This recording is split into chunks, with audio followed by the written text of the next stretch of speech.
Hey guys, what's up? It's basically Horror Reviews here with some more filler content for you. I've got a couple, I've got a few DVDs and a Blu-ray, and a piece of horror memorabilia here that is, yeah, it's very important to me as a collector. I guess I'll start with the DVDs. What can I say? The fair, the fucking local fair happens, and then people gather their crap up to sell it, and that's where I got this poster in these movies. So I scored Red Dawn, not Red Dawn, Red Dragon, for I think it was like $2. I haven't seen Red Dragon, but it has Anthony Hopkins and Edward Norton, and I like them both. It's Anthony Hopkins as Lecter. I mean, he's always been good as a Lecter. And this is the prequel to Silence of the Lambs, which is great. And this was also before Ridley Scott's Hannibal, which I think is a pretty underrated movie. I got this one called You're Nobody Until Somebody Kills You. This is apparently a rap-themed slasher film, even though based on the cover you would think this is like a punk rock or metal kind of inspired slasher. Like, it really doesn't look much like a rap-inspired slasher. But, it looks like it's, I haven't even read the back, but I bought it based on the title alone and the cover art. But based on how it looks very similar to Holler If You Hear Me Kill You, which is a urban slasher comedy I watched on a stream, on the 5-movie Craptacular stream Andrew and I did, where we watched 5 really bad movies.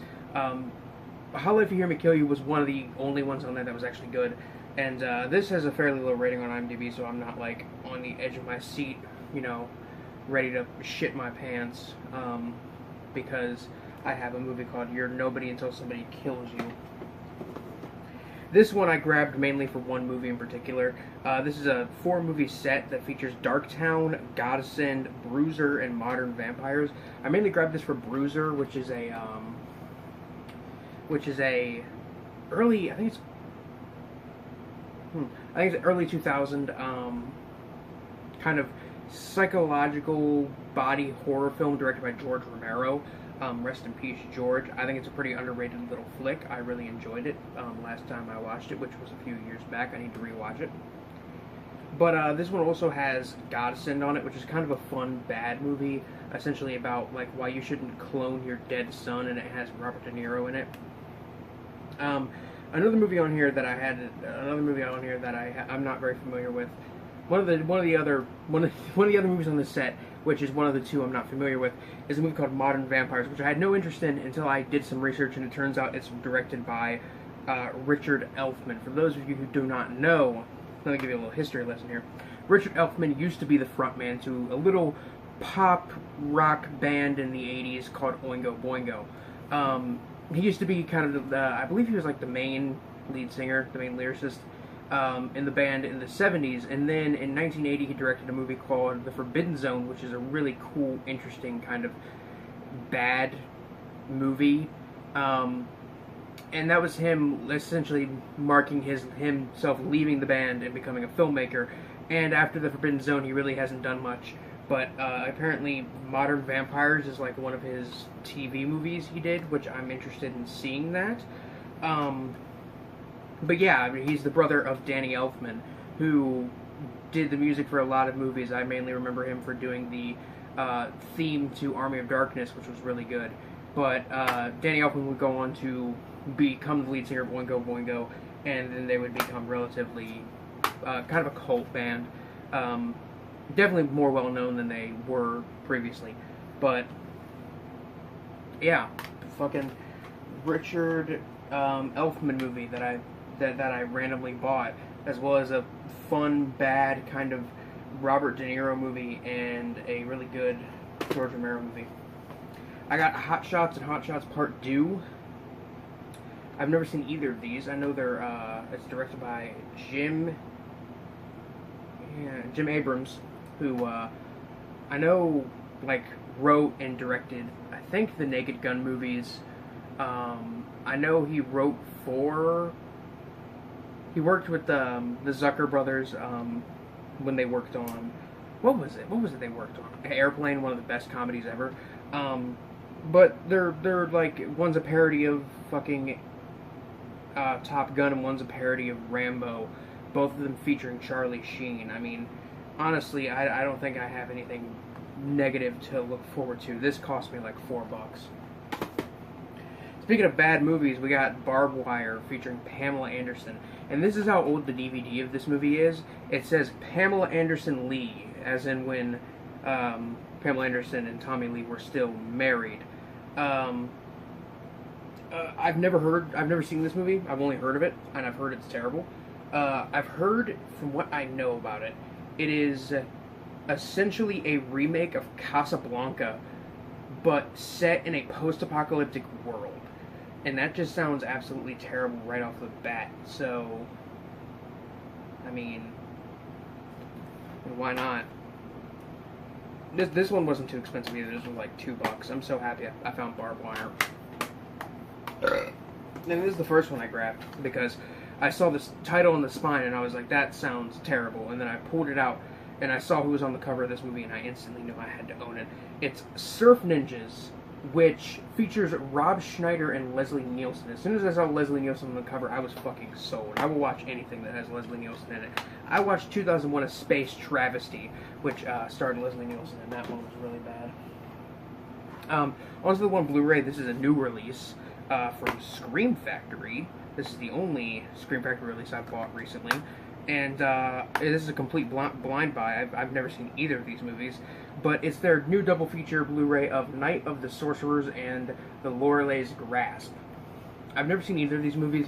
And the main reason I pre-ordered this is because when they announced that they were doing this double feature Blu-ray, they said it's two movies essentially from the director, whose name I'm not going to try and pronounce, of the Blind Dead movies. And I love the Blind Dead movies. I want to see more of his movies because even the bad Blind Dead movies show he has some level of talent.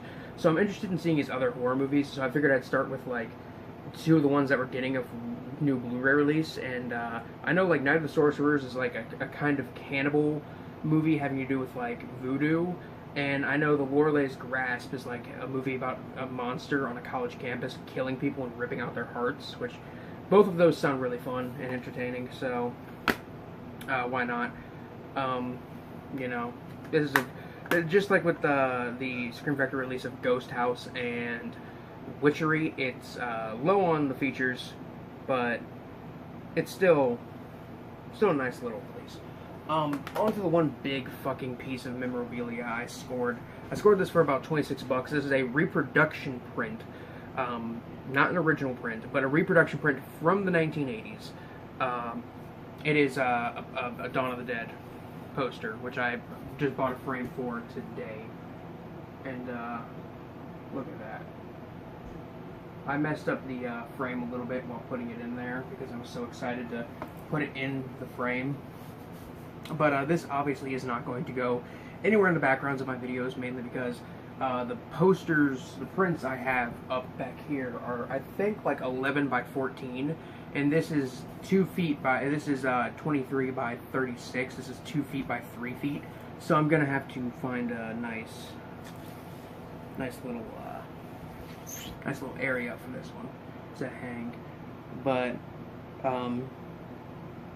yeah, it cost me about $26, which is not bad at all. For even it's not an original print from the 70s. Like I said, it's a reproduction from the 80s, but it's still a vintage poster. It's got a little bit of wear on the sides, a little bit of like